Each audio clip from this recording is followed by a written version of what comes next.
Background. I, 37-year-old female, and husband, 37-year-old male, have been married for 10 years and have 3 children. Every summer, my family takes a vacation to the beach. I'm not a huge beach fan, but our kids love it.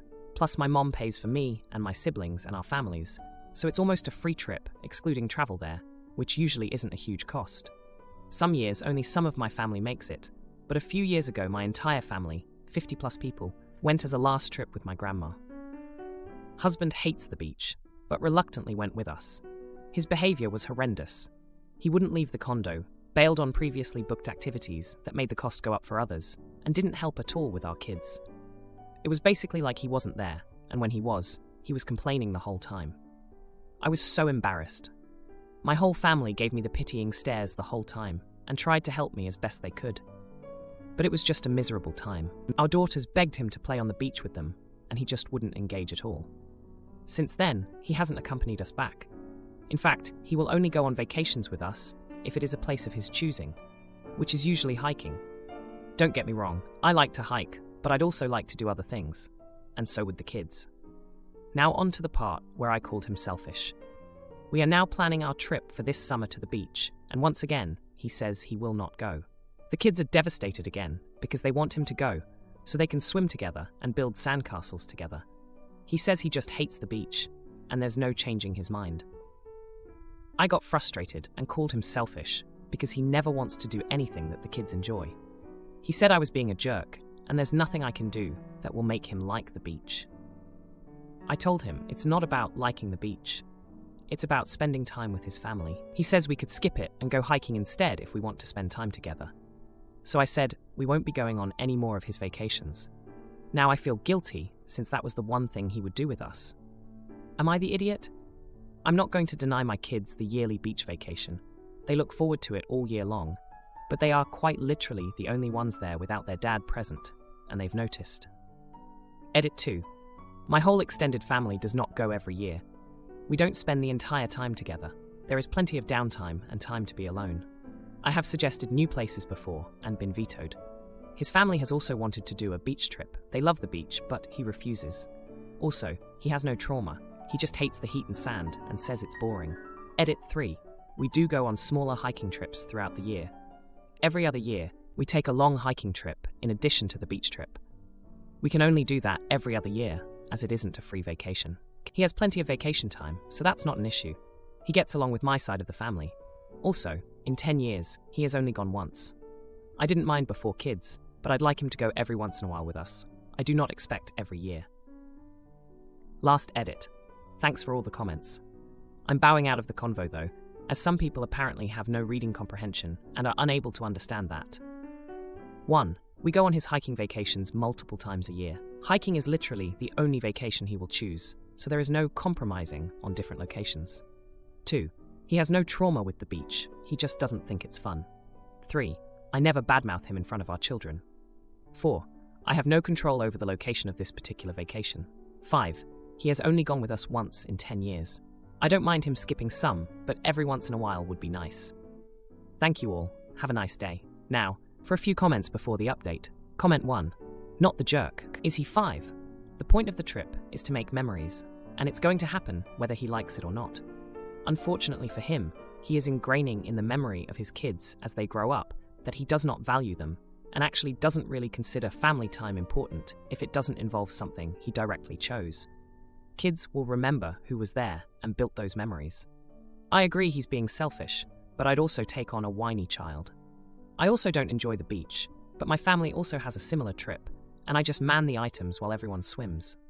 He has to find the joy in it, one being that his family is there, and that should matter. Comment 2. Not the jerk. I don't like Peppa Pig, but I put up with the whiny little twerp. I really don't like playing Barbies, but I sure as hell put on the stupid voices and played Barbie's Dream House. I don't like football, and I hate wet muddy fields at 9 AM on a Sunday morning, but I stood there in the pouring rain and cheered my kid on. You do things you don't like, because that's what being a parent is. Keep being a top mom, and let your kids grow up with no good memories of dad doing things they like with them, because he is indeed a selfish pillock. Now, for the update. Hey everyone, back with an update on the beach versus hiking vacation saga with my husband. It's been a hectic week, and I've got some news that I think will leave you all feeling pretty contented. So, after my last post, things got pretty heated between my husband and me. We had a huge argument about the whole situation. I reminded him of the time he promised to try new things when we were dating. He used to be more adventurous, even trying out salsa dancing with me, which he ended up loving. But he shot back, saying that I knew who he was when we married, and I shouldn't expect him to change. The next day, my sister called. She had read my post and wanted to talk. She reminded me of the time when we were kids, and our dad would join us for beach trips, even though he preferred the mountains. He did it because he loved us and wanted to make memories together. That conversation really hit home. I decided to approach my husband again, but this time I came with a plan. I suggested a compromise that might work for both of us. I brought up the idea of a beach trip with a twist. We'd find a coastal area with nearby hiking trails. That way, he could hike in the mornings while it was cooler, and then spend the afternoons with us on the beach. I even found a place that wasn't too hot and had less crowded beaches. To my surprise, he actually considered it. He remembered how much fun we had on our first vacation together, hiking in the mornings and exploring local towns in the afternoons. It was one of the best times we had, and he admitted he missed that. But then, my youngest daughter overheard us talking and said something that really shook him. She said, "Daddy, I just want you to build a sandcastle with me. That's all." It was like a punch to the gut for him. He looked at her, then at me, and I could see something shift in his eyes. The next day, he came to me with a surprise. He had booked the place I suggested. He said he wanted to try for our daughters. He even started looking up sandcastle building tips and tricks online, which was both adorable and hilarious. The trip was set, and we were all excited. But then, 2 days before we were supposed to leave, my mom called. She had to cancel the trip due to an emergency with my aunt. We were all bummed out, especially the kids. They had been looking forward to the beach, and now to seeing their dad build sandcastles. But my husband, out of nowhere, suggested we go on a mini vacation to a local lake with a small beach area. It wasn't the ocean, but it was something. He said he wanted to practice his sandcastle skills. We all laughed, but we were touched by his effort. We spent the weekend at the lake, and it was amazing. My husband actually got into the sandcastle building. He and the girls created an elaborate fortress complete with a moat, and I'll never forget the look on their faces. Pure joy. It was a small step, but it meant the world to us. Now we're back home, and things are looking up. My husband has even suggested that we start planning for next year's beach trip, with the same compromise of hiking and beach time. He's also been more involved with the kids, playing with them in the backyard and helping them with their homework.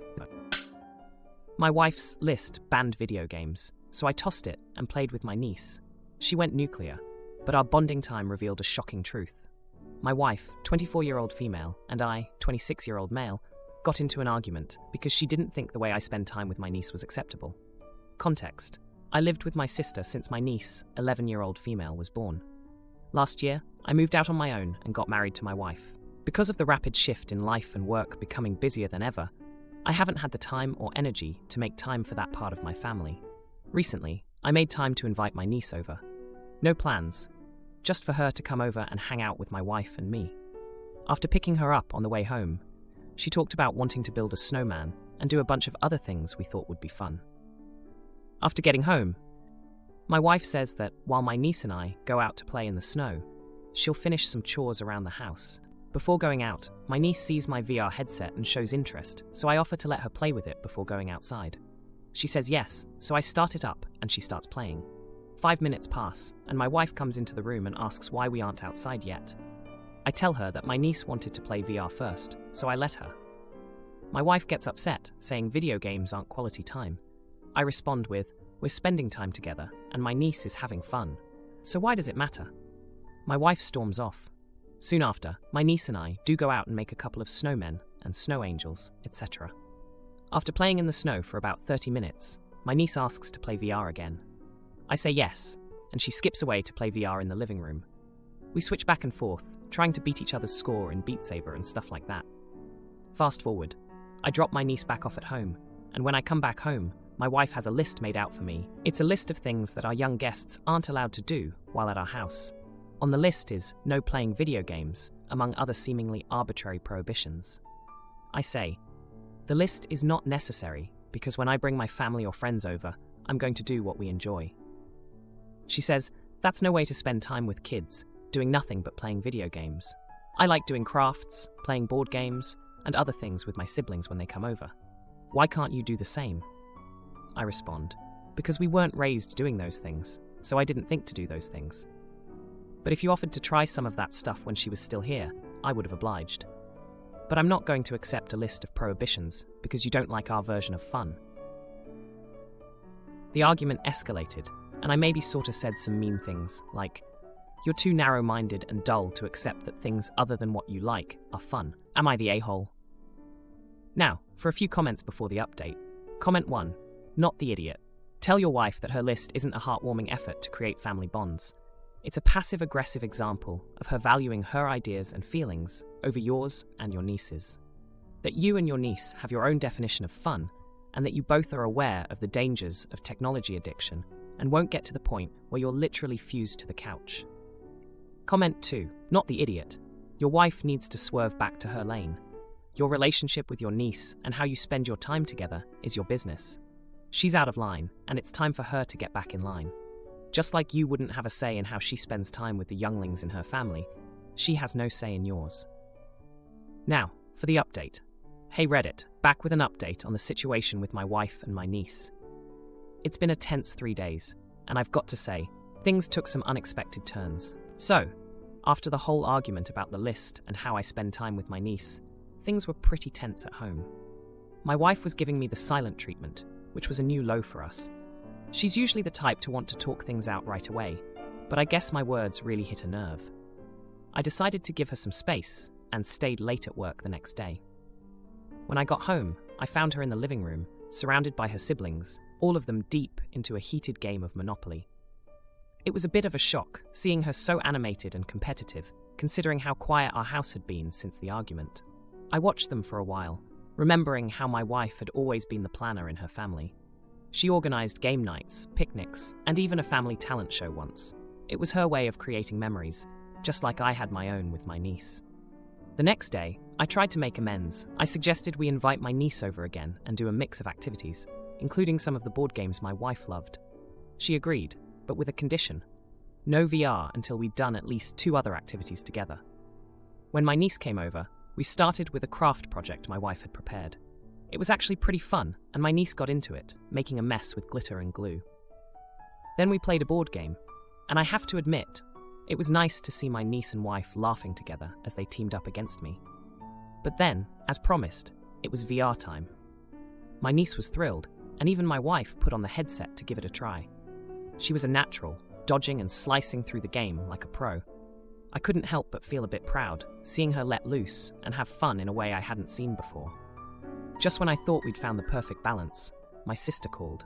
She'd heard about the argument from my niece and was furious. She accused me of not respecting my wife's wishes and undermining her in our home. It was a side of my sister I rarely saw, and it hit me hard. She'd always been the mediator in our family, the one who smoothed things over when I butted heads with our parents. I realized then that I'd been so focused on proving my point that I hadn't considered my wife's feelings or why she felt so strongly about this. It wasn't just about the activities. It was about feeling valued and heard in our relationship.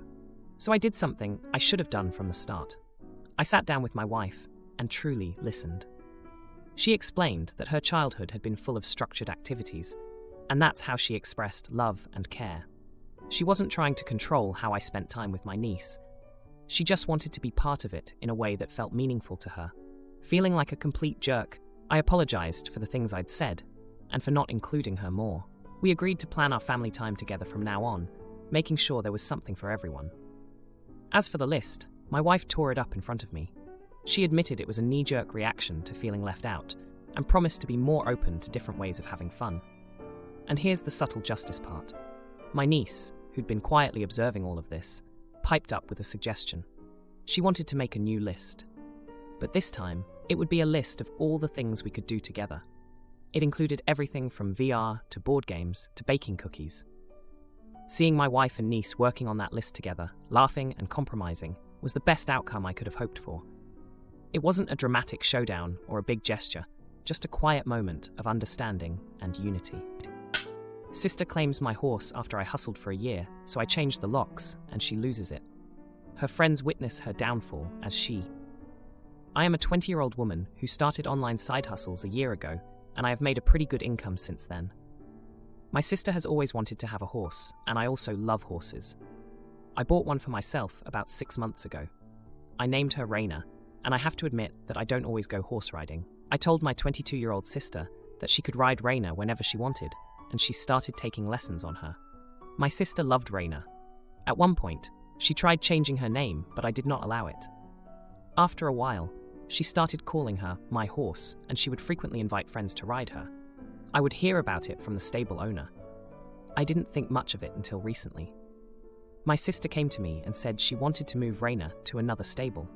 I asked her why, and she said she wanted Raina to be in the same stable as her friend's horse.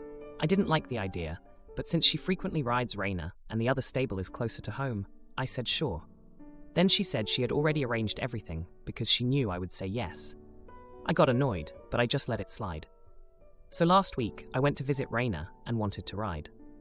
Turns out my sister also wanted to go horse riding. I haven't been on Raina for 2 months or so, while my sister rides like 3/4 times a week. I told my sister that I only had time that day and said she could rent a horse for that one lesson at my cost. She then told me that I should just get off of her horse and rent one for myself if I want to ride that badly. We got into an argument, and she literally yelled at me for everything.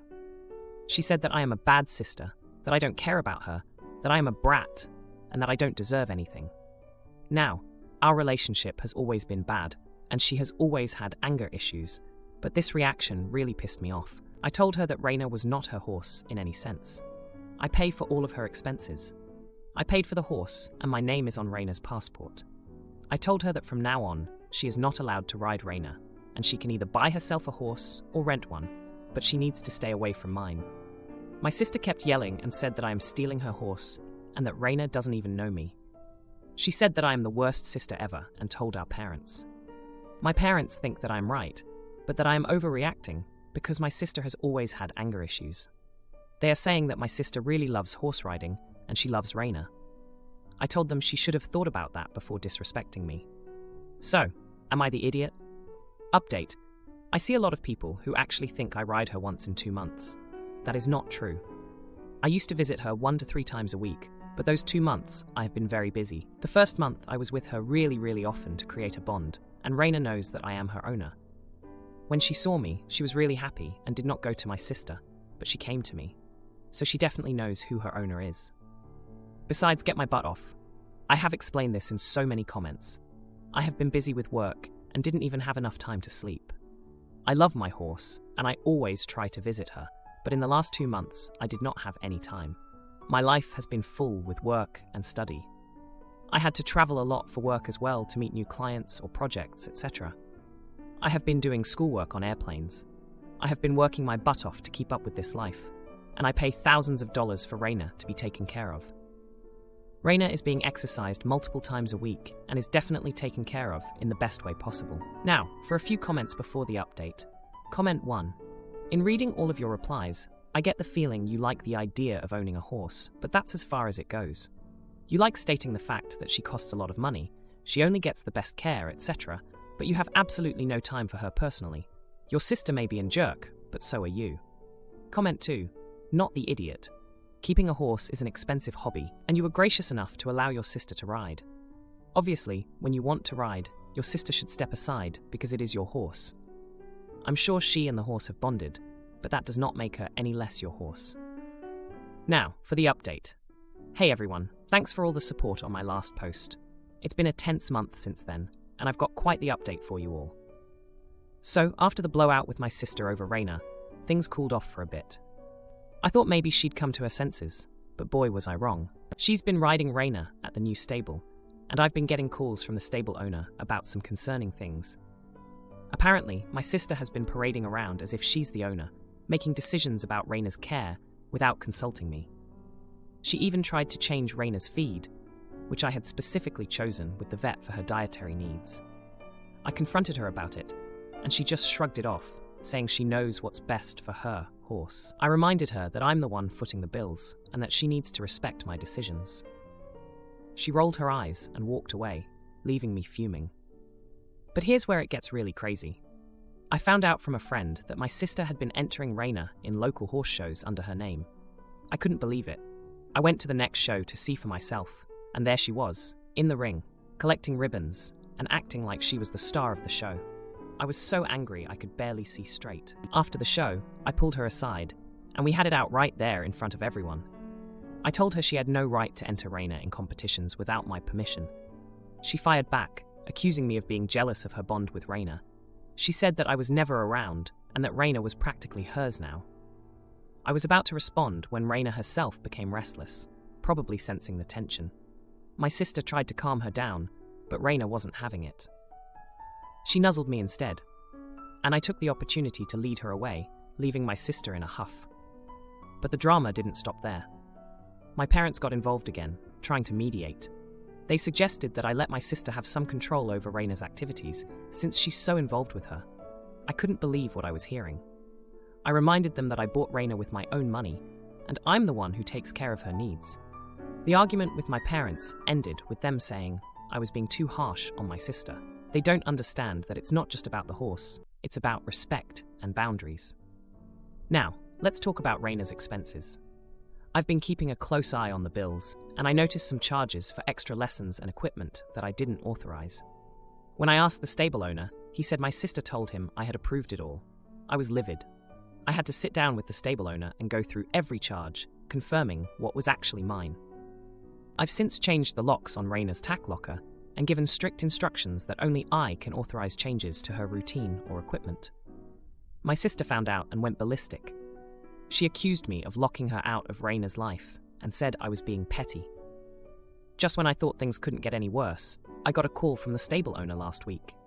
He told me my sister tried to take Raina out for a ride without permission. She had somehow gotten a hold of the new lock combination and was caught red-handed. I had to rush over and deal with the situation. I told my sister that she had crossed a line and that she was banned from riding Raina until she could show some respect. She screamed at me, saying I couldn't do that to her, that Raina needed her. It was a scene, to say the least. If you like this video, you'll probably like these too. Also, while you're here, please consider subscribing. It's your support that keeps this channel alive and allows me to make better and longer videos.